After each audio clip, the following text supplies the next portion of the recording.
Bienvenidos a esta edición especial de CNN Íntimo que hicimos desde Roma en medio de la elección del Papa León XIV. Es una entrevista a Luis Badilla Morales, un chileno que llegó a Italia hace más de 50 años, que trabajó durante 40 años en Radio Vaticana, que comenzó siendo una entrevista de actualidad, pero que a medida que íbamos conversando vimos que su historia tenía que ser contada y tenía que ser conocida.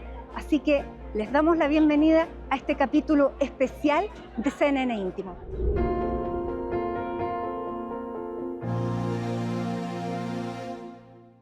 Vimos un cónclave que fue rápido. ¿Cuáles fueron las condiciones que permitieron que un cónclave que se esperaba fuera difícil se resolviera en 4 votaciones? Naturalmente, la primera es que ellos tuvieron un largo periodo de preparación, porque en total en las congregaciones pre-conclave trabajaron más o menos unas 40 horas juntos en la sala del sínodo. Pero interesante es que después, terminado el trabajo oficial, ellos en los 2 hoteles, por así decir, en que estaban alojados, pudieron seguir trabajando en la conversación, en la negociación, en el intercambio de opiniones, prácticamente casi todos los días hasta medianoche, agregando un particular muy interesante, del cual se ha hablado poquísimo. Ellos discutieron fundamentalmente sobre la base de documentos, investigaciones, estadísticas, que se intercambiaban continuamente entre ellos, mientras la prensa afuera describía todo en términos de conservador y progresista, derecha, izquierda, a favor de Bergoglio, contra Bergoglio. En realidad ellos, que estas categorías, al menos en el conclave, no se las autoaplicaban, se dedicaron a estudiar, a discutir y a intercambiar opiniones, documentos técnicos sobre la situación en el mundo. Y en ese contexto después analizaban diversos problemas más o menos graves, más o menos relevante. Y esto hay que decirlo, lo digo yo, por ejemplo, que he sido muy crítico con Papa Francisco en el campo de los nombramientos cardinalicios. Siempre he dicho que el Papa había bajado el nivel intelectual y la competencia de los cardenales. Objetivamente es así. Sin embargo, quizás porque eran hombres de humanidad concreta, terrenal, pastoral, simples, sin grandes complicaciones filosóficas, teológicas, supieron enfrentar en poco tiempo y con precisión los grandes problemas. Es decir, identificaron los problemas papables. Y una vez que los habían identificado, para ellos fue muy fácil encontrar el hombre papable. Y en ese sentido yo digo que vale la pena llamarlo el tercer hombre, que no era ni de la derecha ni de la izquierda, ni progresista ni conservador. Era, y este es un paradojo, un bergoliano non bergoliano. Ahora, el que entraba como favorito, que siempre es así, que no siempre porque con el Papa Ratzinger no fue así, pero Parolin entraba aparentemente con ventaja y se decía que si el cónclave era breve era porque se había inclinado la balanza hacia Parolin. Hoy día en la prensa se dice que Parolin dio un paso atrás para evidentemente frenar los conservadores. ¿Podemos hacer esas lecturas? No corresponden a lo que por ahora sabemos que son verdades parciales, porque todos sabemos que hay un evento que está cubierto con el secreto pontificio, pero gradualmente con el pasar del tiempo podemos saber otras cosas. Lo que sabemos ahora sí con certeza no es tanto que se entra papa y se sale cardenal, como usted recordó. Lo que sabemos con certeza, porque es una ley, es el conclave que hacen los papas. Todas las consideraciones externas nuestras de cualquier tipo no corresponden. En realidad, el conclave decide realmente, como hemos visto en estas horas y en estos días. Yendo al tema Parolin.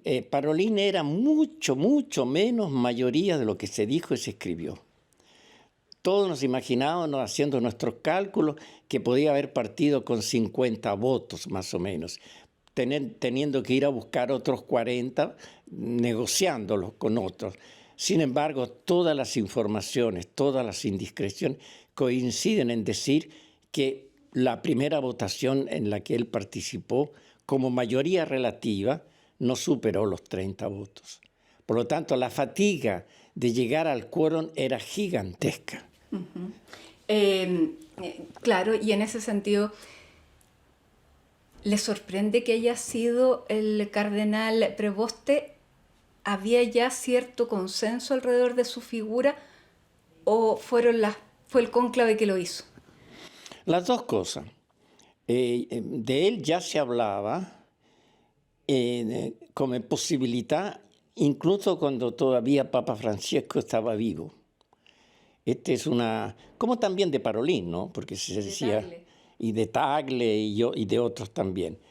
Y ya desde entonces se veía como una especie de alternativa última para evitar una especie de guerra civil, de encuentro, de división o de polarización. Estaba en las posibilidades.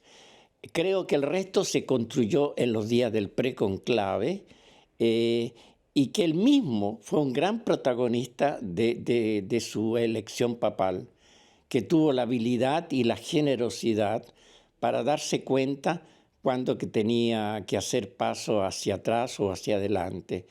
Yo creo que, esta es una hipótesis mía, que el cardenal Parolin a un determinado momento se autoexcluyó porque se dio cuenta que no tenía ninguna posibilidad. ¿Se convirtió en gran elector entonces? Es posible, porque habiendo tenido, como se dice, 30 votos a la partida al inicio, tenía una grande capacidad de negociación. Además, él era es por profesión un negociador. Es muy, muy probable. Y es el Papa León XIV. ¿Cómo tenemos que leerlo de acuerdo a lo que sabemos? Con lo que hemos visto, con lo que sabemos hasta este momento, no es poco, sabemos mucho. Desde luego conocemos la biografía, que es realmente muy, muy interesante, sorpresiva para quienes no son habituados, no están acostumbrados a conocer estas materias. Tiene una biografía extraordinaria que confirma en estas horas un hermano desde Estados Unidos que ha dado una entrevista espléndida, explicando la infancia, la adolescencia, la vocación religiosa. Sabemos también cómo ha operado pastoralmente los años que ha vivido como misionero en Perú, que es una cuestión determinante. No se puede llegar a ser el Papa como burócrata eclesiástico, que era el problema de Parolin, y lo fue hasta el final. Y también lo sabemos del hecho que él estuvo aquí en Curia, está en Curia, ahora es el Papa, ¿sí?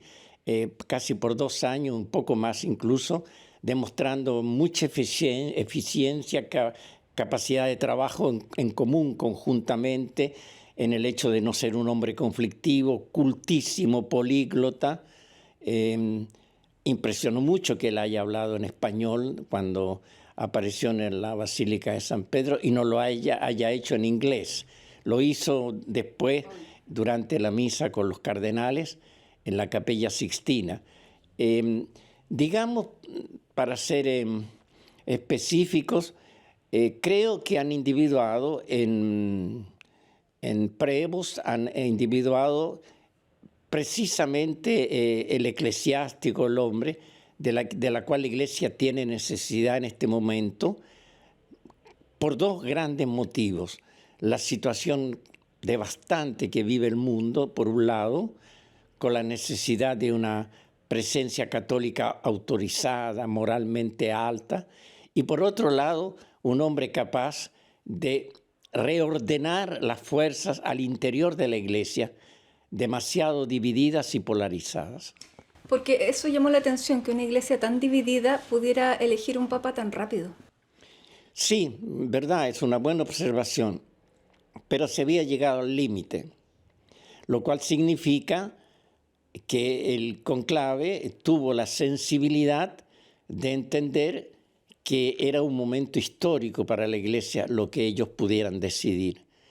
Dicen el Espíritu Santo que participa en la elección de los papas. Es posible, otros algunos creen, otros no creen. No es una materia dogmática.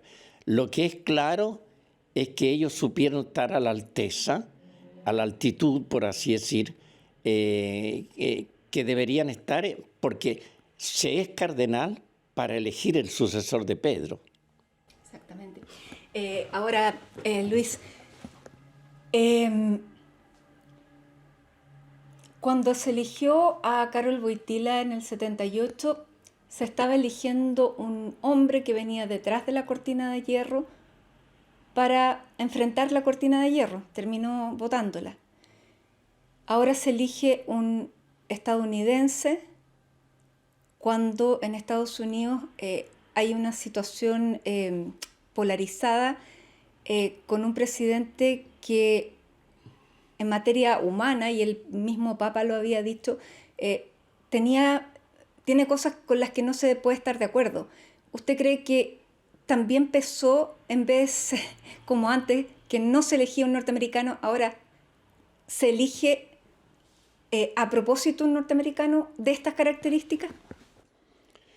Sí, el hecho que no se haya elegido nunca un norteamericano, incluso en estos días se decía que podría ser un estadounidense. Sin embargo, la respuesta automática era ellos mismos tan conscientes que no pueden tener un papa, ¿no? Esta es la respuesta que daban todos los expertos, yo mismo lo decía incluso. Esta es la primera sorpresa, que esa manera de razonar de parte de los cardenales estadounidenses y en general del mundo periodístico ya era vieja, ya se había desaparecido, no nos dimos cuenta.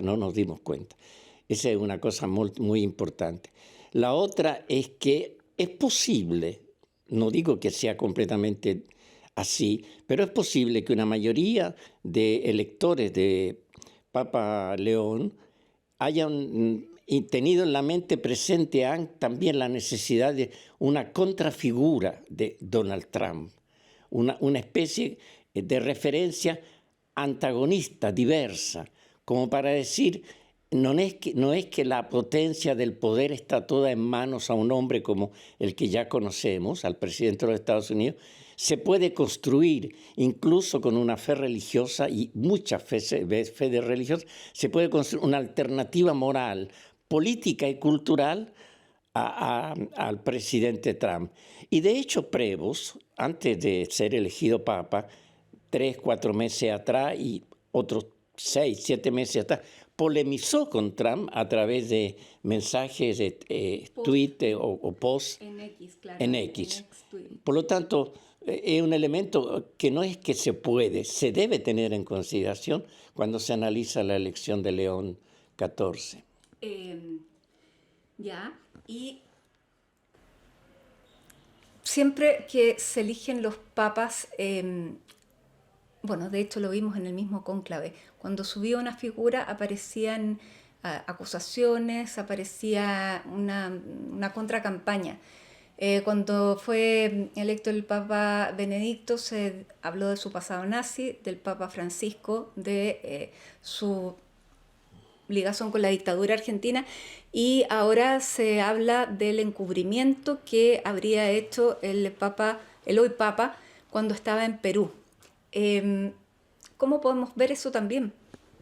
Sí, efectivamente, en todos los últimos casos de elecciones papales, sobre todo después que estalló el grande drama, el grande problema de la pedofilia entre algunos miembros del clero, sí, es casi una especie como de rito, pero pasa en política, pasa en economía, pasa en todo orden de cosas.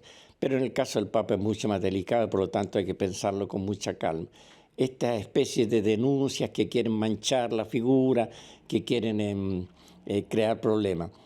Yo creo que en el caso de este Papa hay que decirlo como si no fuera Papa, es decir, hay esta denuncia desde hace tiempo, la conocemos, se había hecho pública, ha sido investigada sea en Perú que de parte de organizaciones independientes norteamericanas. No han concluido absolutamente nada hasta que sigan investigando, y el día en que tengan pruebas concretas que demuestran los hechos, se diga, y no hay ningún problema, se enfrenten la cuestión con todos sus elementos.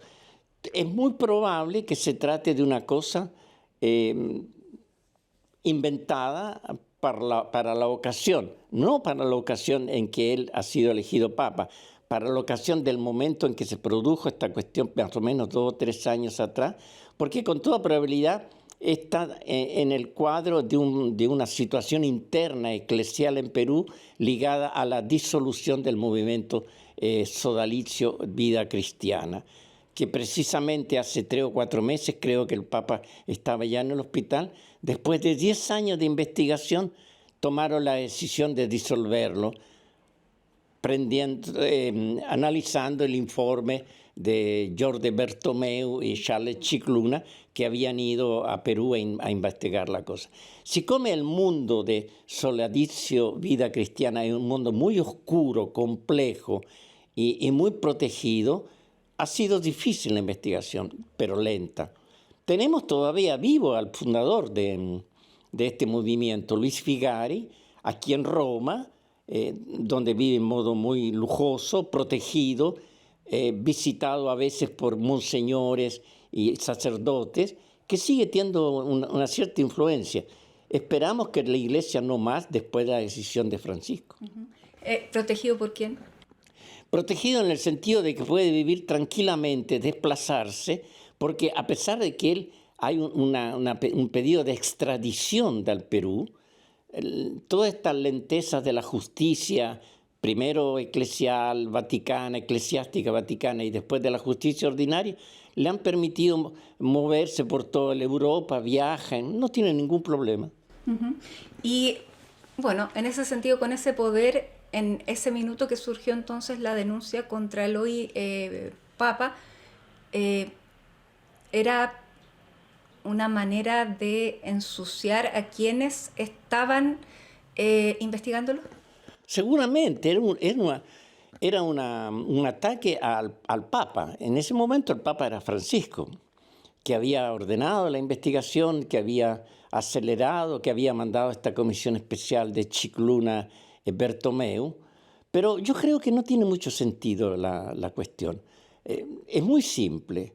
A prescindere, come si dice in italiano, senza tenere in cuenta che è pontifice, che è sacerdote, che è obispo, el título, si hay una denuncia, hay que respetar a las presuntas víctimas, hacer la investigación y dar una sentencia. La mejor manera de enfrentar este problema actual que se ha creado es buscar la verdad definitiva jurídicamente e históricamente. Y eso ya se ha hecho. Eso ya se ha hecho, pero si hay algo nuevo, retomamos la investigación y lo verificamos. Pero ahí, claro, y si resulta verosímil, estamos en problemas porque ya es el Papa. Pero que primero resulte verosímil y que sea convincente, que el hecho que se diga que es verosímil, ¿no? Porque stiamo entrando in otro campo, che è il campo della pedofilia. Gran parte de las denuncias de pedofilia después se revelan verdad. Y aunque no lo sean, la actitud correcta de la Iglesia, como se ha dicho y como se hace, no siempre desgraciadamente, debe ser la de respetar las víctimas y creerles a las víctimas. No son los investigadores los que tienen que demostrar que la víctima dice la verdad o dice la mentira. No.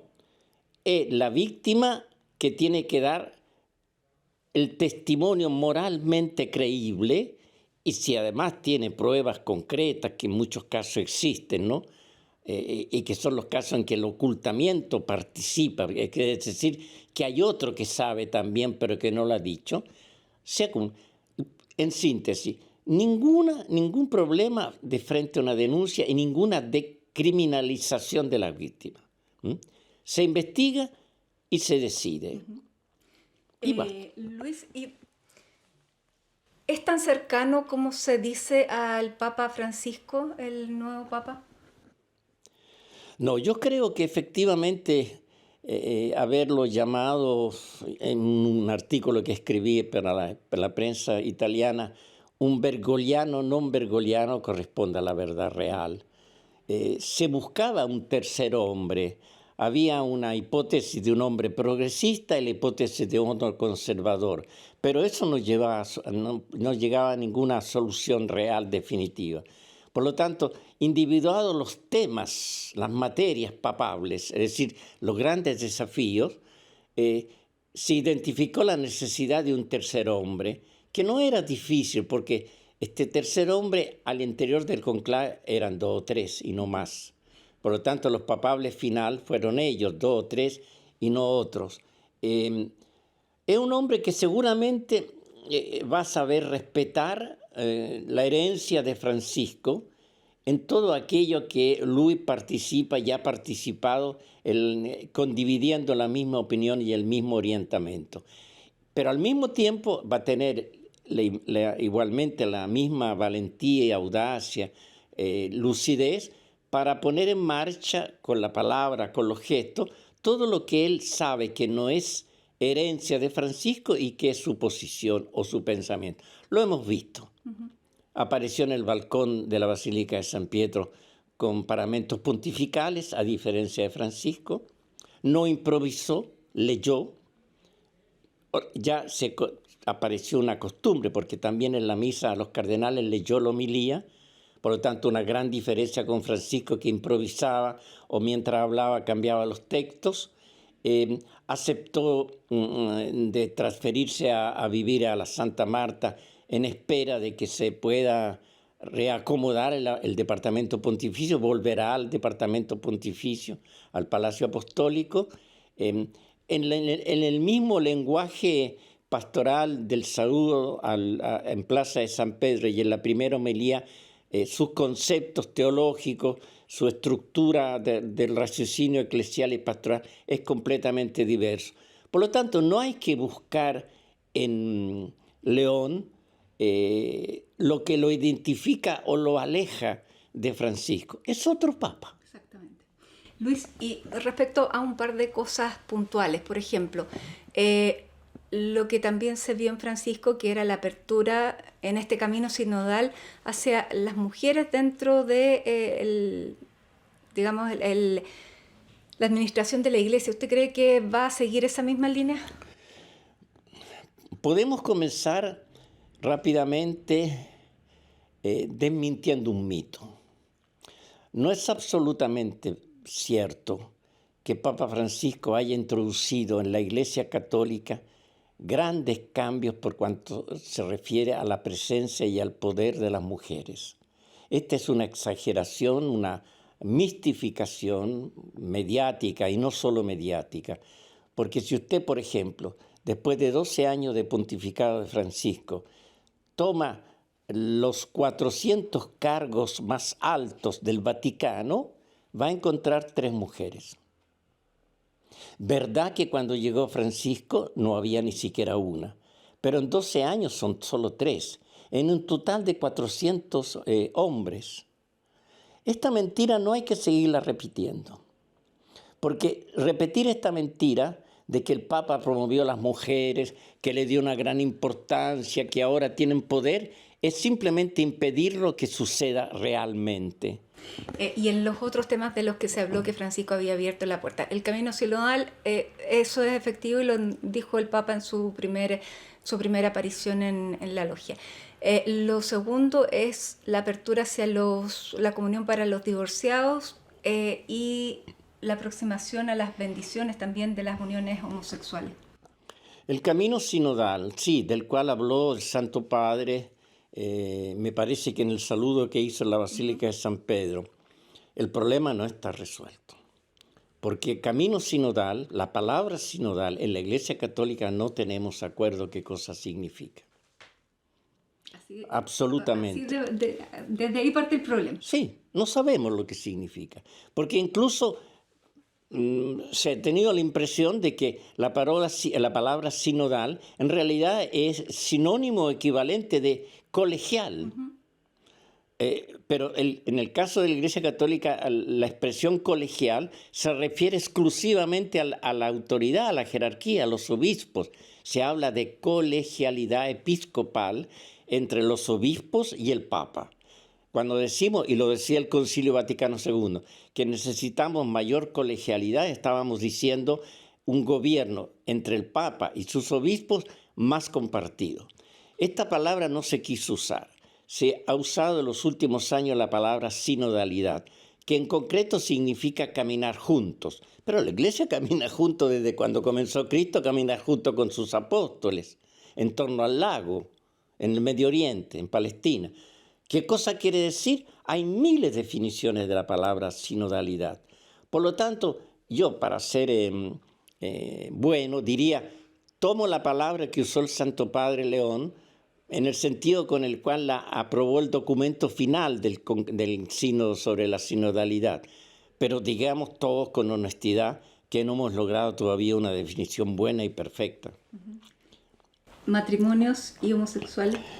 El matrimonio, no, la comunión de los reesposados. Yo creo que estamos ahí donde quedó la exhortación apostólica del sínodo que se dedicó al tema, no específicamente a esto, a la familia, y que está incluso en una nota del documento final de Papa Francisco, en gran parte en mano también de los obispos. Es un tema en desarrollo. Posiblemente, probablemente, yo lo deseo, este pontificado pueda también continuar para llegar a una definición. Lo mismo podríamos decir en lo que se refiere a las bendiciones de las uniones homosexuales. Es decir, muchos problemas que nacen de la intuición, de la provocación, del interés programático de Francisco, hay que seguirlos tratando para poder llegar a una conclusión compartida. Les digo una cosa que podría ser interesante tener presente. San Francisco de Asís, estoy hablando del santo, era analfabeta, limitado culturalmente. Era un muchacho rico que se había dado la gran vida. Y cuando tiene la intuición de crear orden franciscano, se da cuenta que no tiene ninguna preparación para hacer leyes, para crear reglas, para crear estructuras. Y encuentra un hermano, un frate como él, y lo toma y lo usa como su legislador, el que le escribe las reglas, le construye la congregación, el orden. ¿Sabe cómo se llamaba ese señor? León. Me quedo ahí solamente.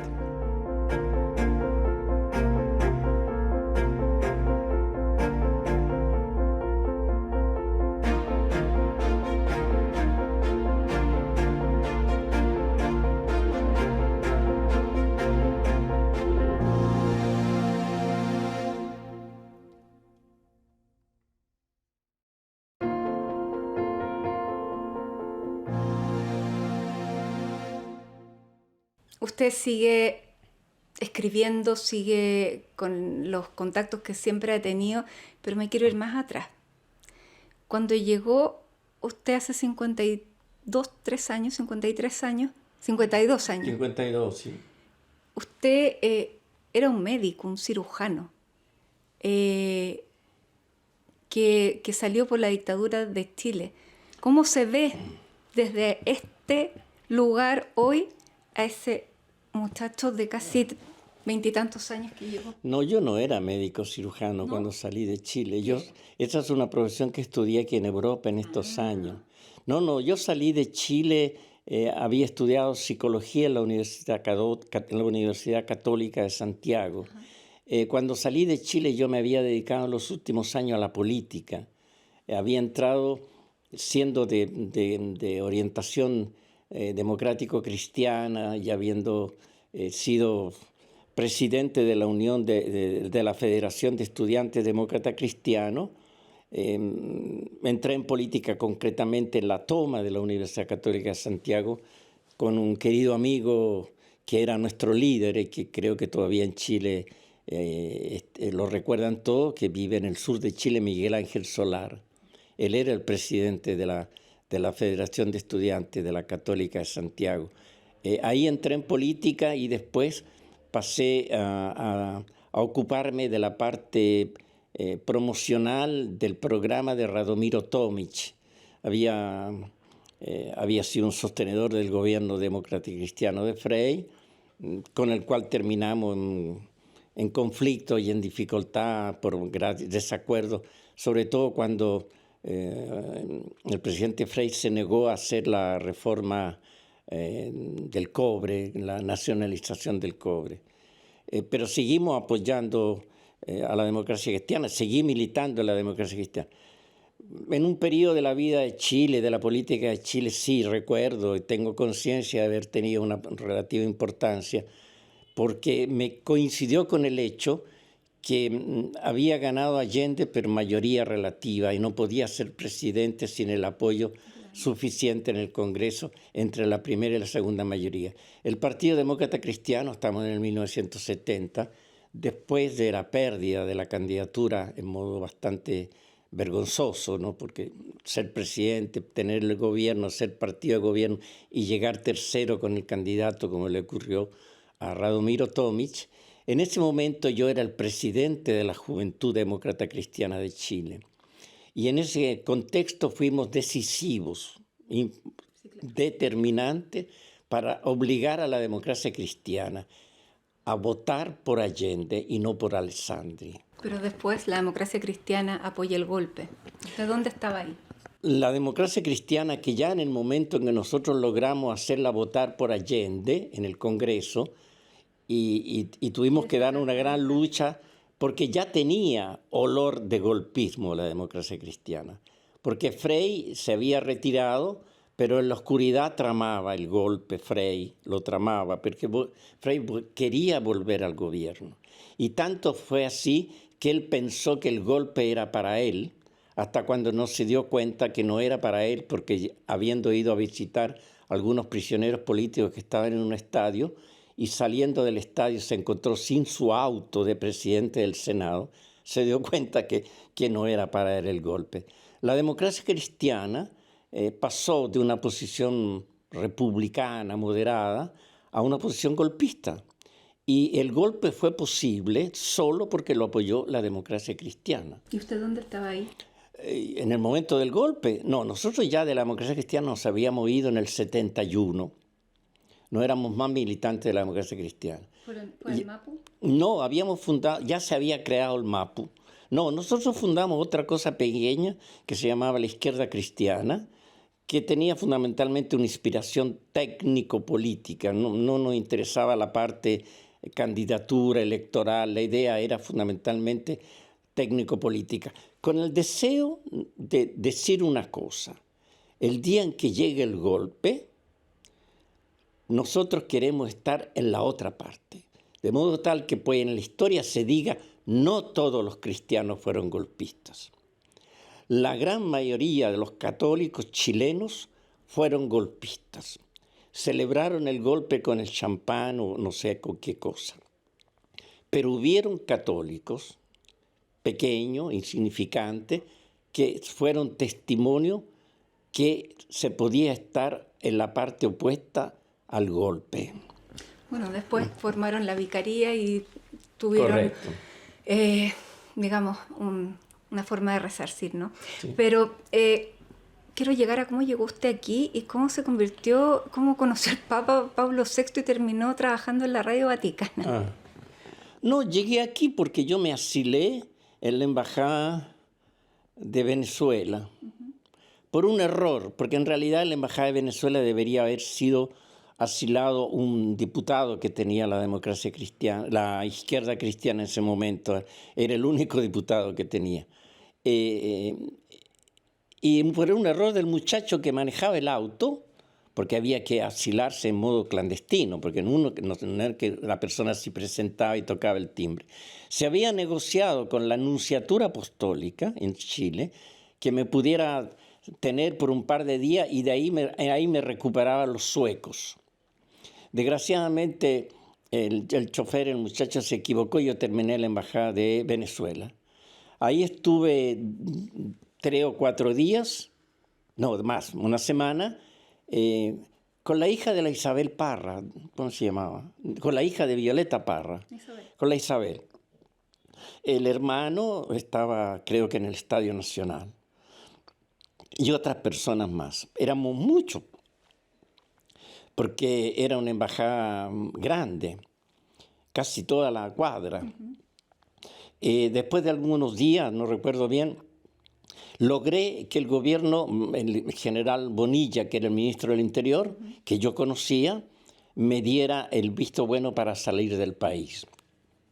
Salí directamente a Venezuela, desde Cerrillo, me parece que se llamaba el aeropuerto. Nos quitaron todas las cosas que teníamos. Yo había logrado obtener $2.000, mi pasaporte y otros documentos. Nos quitaron todo esto antes de subir al avión, diciendo que lo habrían entregado en el avión. Sin embargo, cuando llegamos a Venezuela no nos devolvieron nada, ni los dólares, ni la carta de identidad. Nosotros todos éramos 250 personas. La mayoría eran brasileños, venezolanos, eran extranjeros sacados fuera del país. Llegamos allá, no podíamos demostrar cómo nos llamábamos, no teníamos ningún documento. Si yo me inventaba que me llamaba John Fitzgerald Kennedy, lo podía decir porque no tenía cómo demostrarlo. El gobierno venezolano nos dio un documento provisorio en mala fe. El gobierno de aquel entonces era demócrata cristiano, era Rafael Caldera. Yo lo había conocido porque yo fui presidente de la Juventud Democrática Cristiana de la América Latina. Teníamos la sede en Caracas, yo viajaba periódicamente a la sede a tener reuniones latinoamericanas y nos encontrábamos siempre por cortesía con el presidente Caldera. Nos trataron muy mal, nos dieron documentos errados voluntariamente. Yo aparecí en un documento con el pelo amarillo, rubio y los ojos verdes, y después nos expulsaron. Yo estuve en Caracas 4 días y me expulsaron a Curazao. En Curazao logré tomar contacto en Chile con el cardenal Raúl Silva Enríquez, que yo conocía mucho y del cual era amigo, y le conté la situación y él me dijo que me iba a ayudar hablando con el arzobispo de Ciudad de Panamá, que era un norteamericano, Monseñor McGrath. Y efectivamente me llegó un pasaje desde Ciudad de Panamá que me había mandado el arzobispo, y yo de Curazao pude salir a Panamá, y en Panamá me organicé con él y a la ayuda de otras personas para llegar en Europa, donde llegué el 12 de octubre, prácticamente un mes después del golpe. Y había leído en los periódicos que aquí en Roma había un centro democrático que estaba organizando una resistencia internacional y diplomática. Y me vine inmediatamente a Roma y encontré aquí una gran parte de ex embajadores de Allende que habían sido expulsados de los países porque los países habían mantenido relaciones diplomáticas, como Rumania, China. No le doy la lista de las personas que estaban aquí. Y sí, habían creado un organismo que se llamaba Chile Democrático. Estaba la hija de Allende, Isabel. Y por lo tanto, un buen periodo de tiempo, varios años, 3, 4 años, seguí trabajando en ese ambiente, porque ¿qué es lo que pasaba en ese momento? Que había mucha rivalidad entre el Partido Comunista, el Partido Socialista y el MIR, que se echaban la culpa del golpe recíprocamente.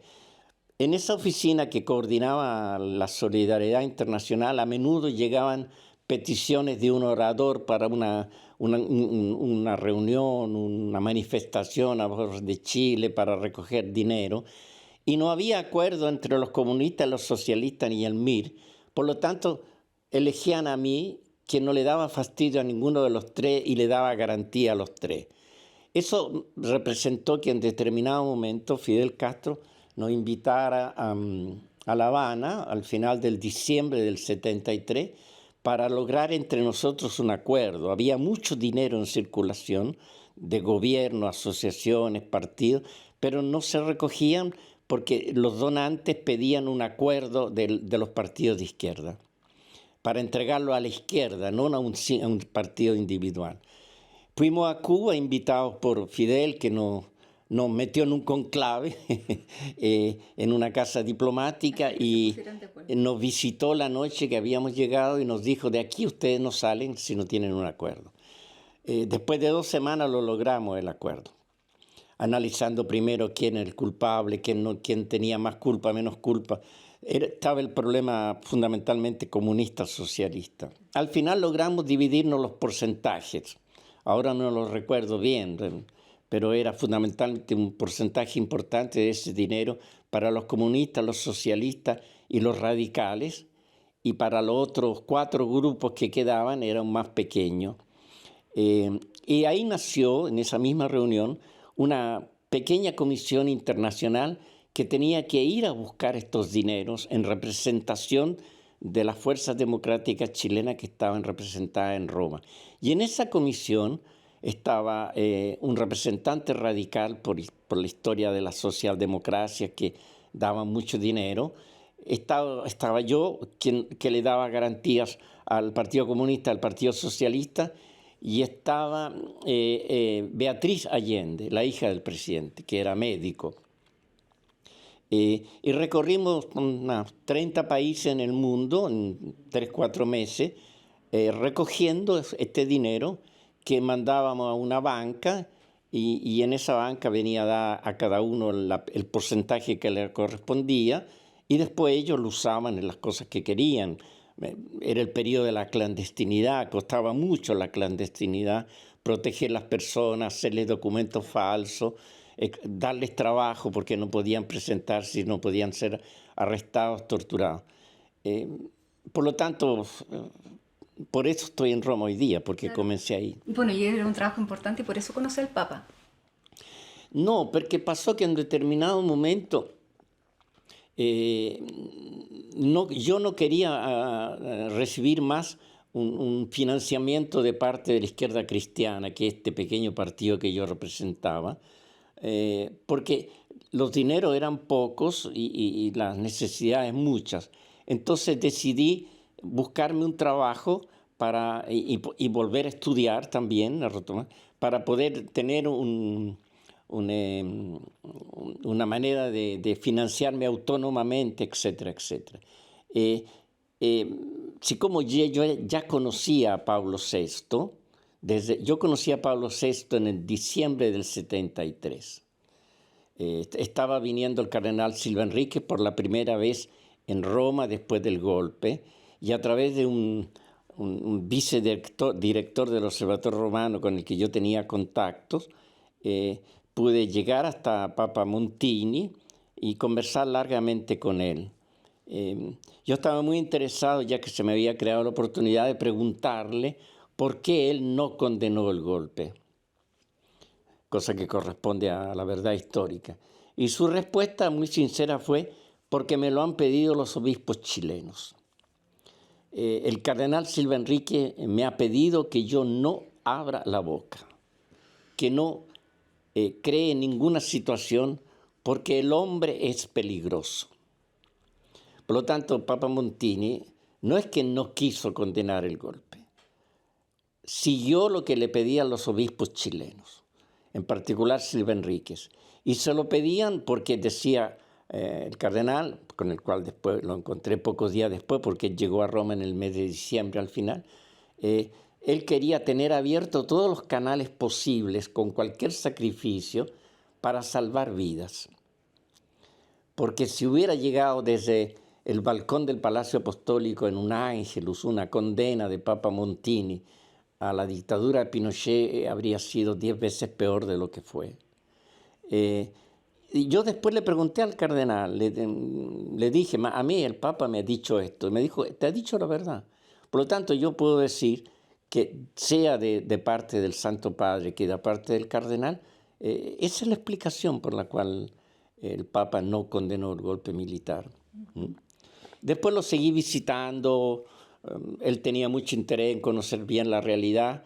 Tenía mucho miedo, en una pregunta suya insistente, cuánto de lo que se sabía de Chile en los primeros meses después del golpe era verdad, y cuánto era propaganda.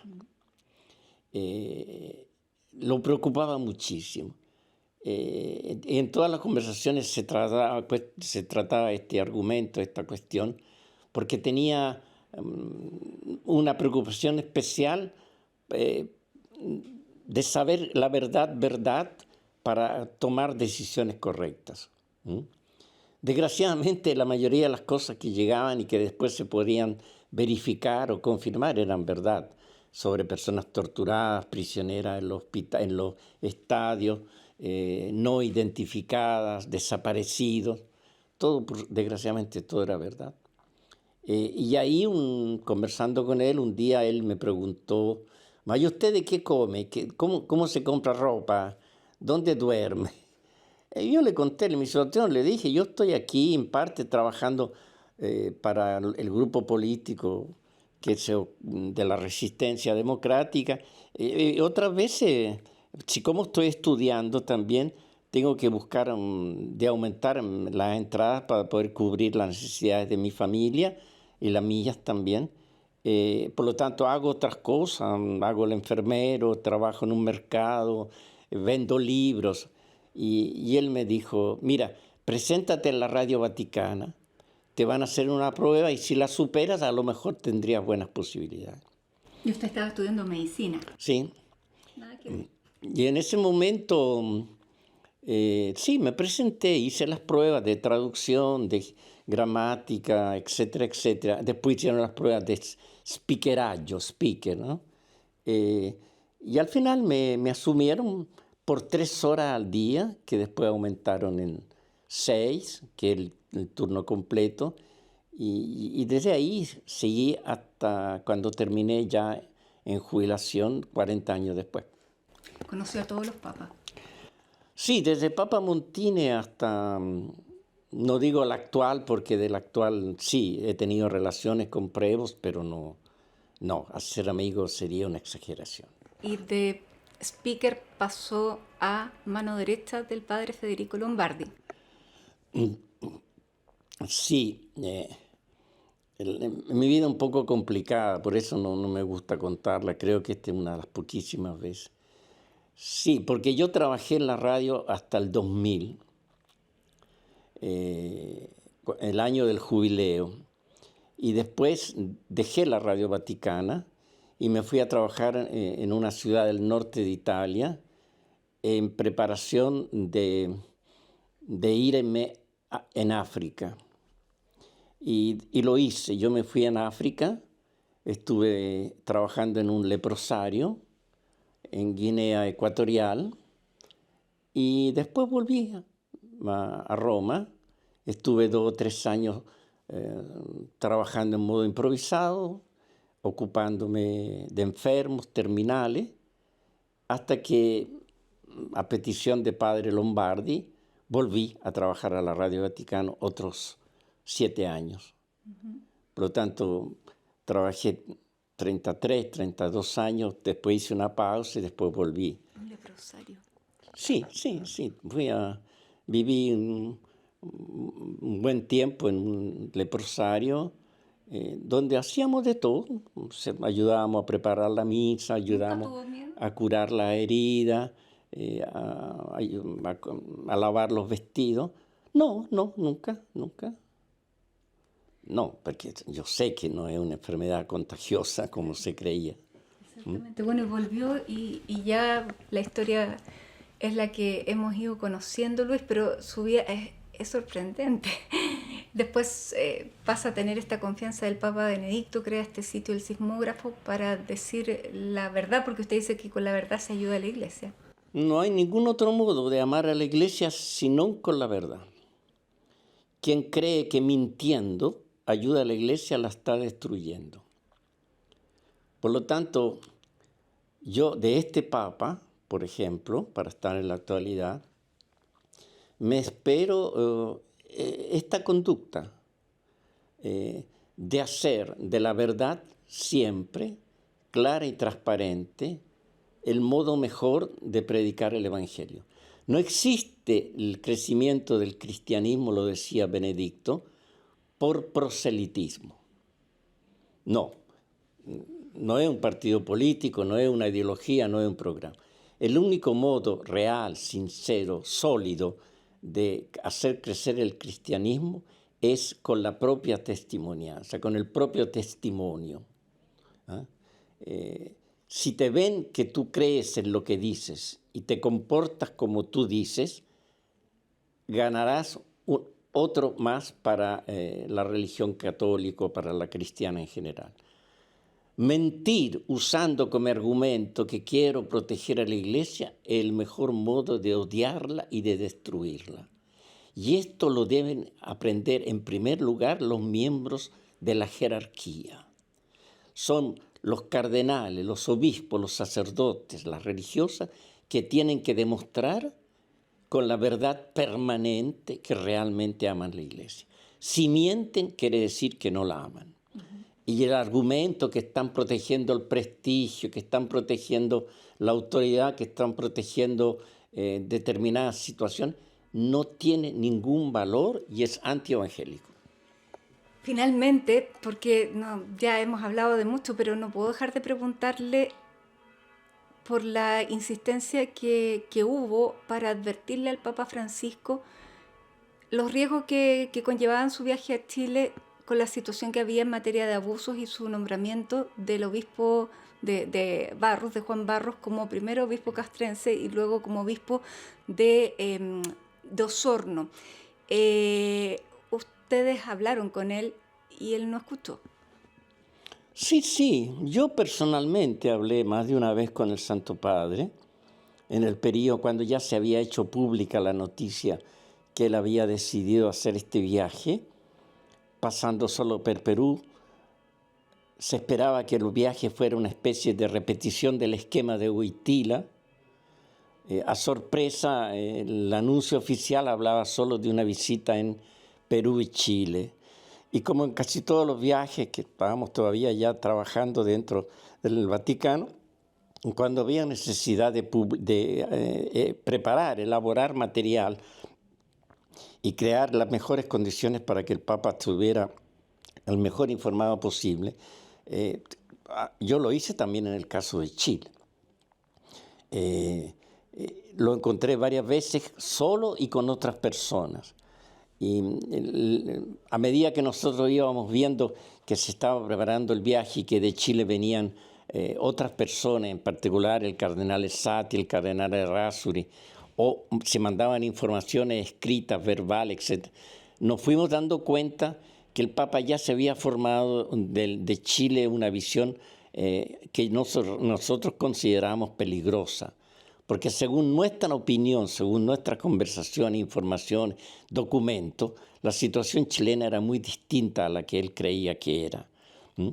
Fundamentalmente por dos razones. La primera, porque la cuestión de la pedofilia que había explotado con el caso de Juan Carlos Cruz y los otros las otras dos personas, el famoso caso Caradima, aquí en Vaticano por mucho tiempo tuvo una dimensión completamente distinta a la verdad.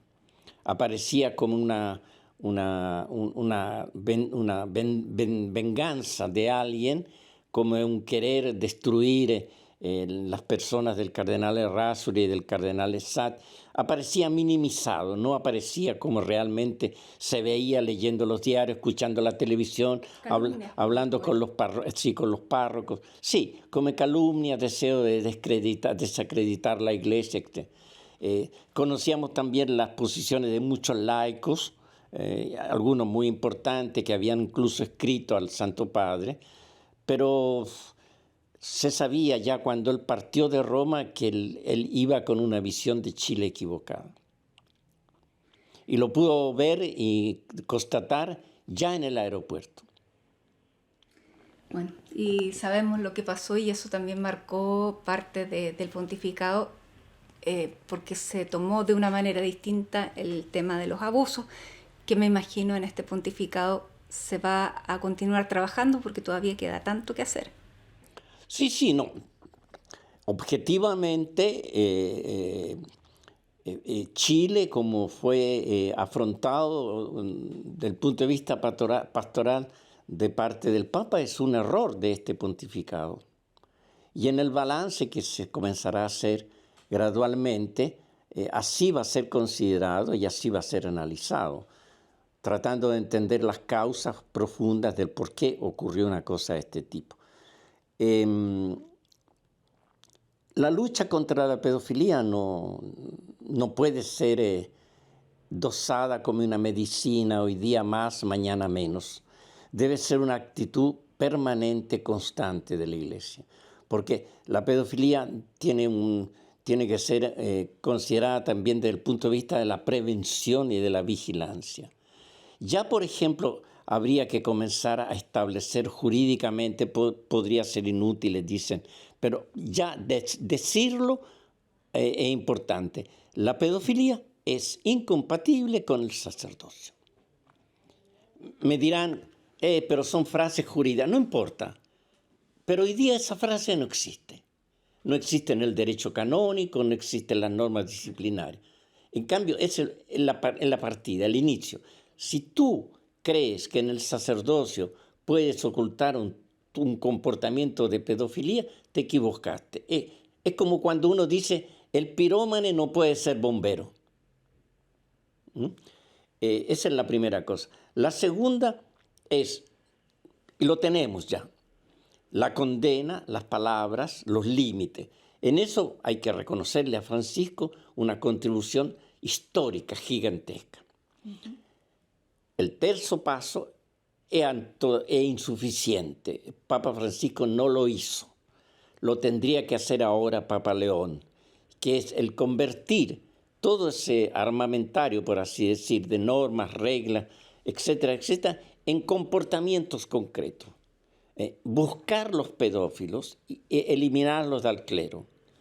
Crear condiciones para que un pedófilo no pueda haber facilitado su perversión, su vicio, no sé cómo llamarlo. Uh-huh. Pero que corresponde. La gente hoy día, al momento del final del pasaje de un papado a otro, tiene la impresión que en materia de pedofilia, Francisco, fueron muchas buenas palabras y pocos hechos.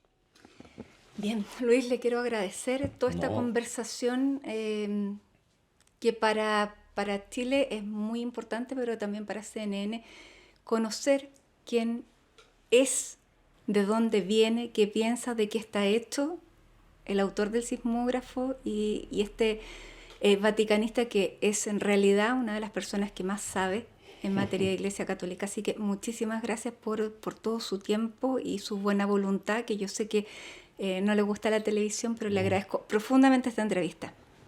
Muchas gracias. Me perdone el español, usted y mis compatriotas, pero 50 años fuera de tu país natal, obligado a pensar en otra lengua son difíciles. Muchas gracias por lo que hacen. No tengo otra cosa que decir. Gracias. Muchas gracias, Luis. Y bueno, muchas gracias también a todos los que nos han visitado y nos han visto a través de esta entrevista especial para CNN Chile, un CNN íntimo distinto que hacemos desde Roma a propósito de la elección del nuevo pontífice. Muchas gracias.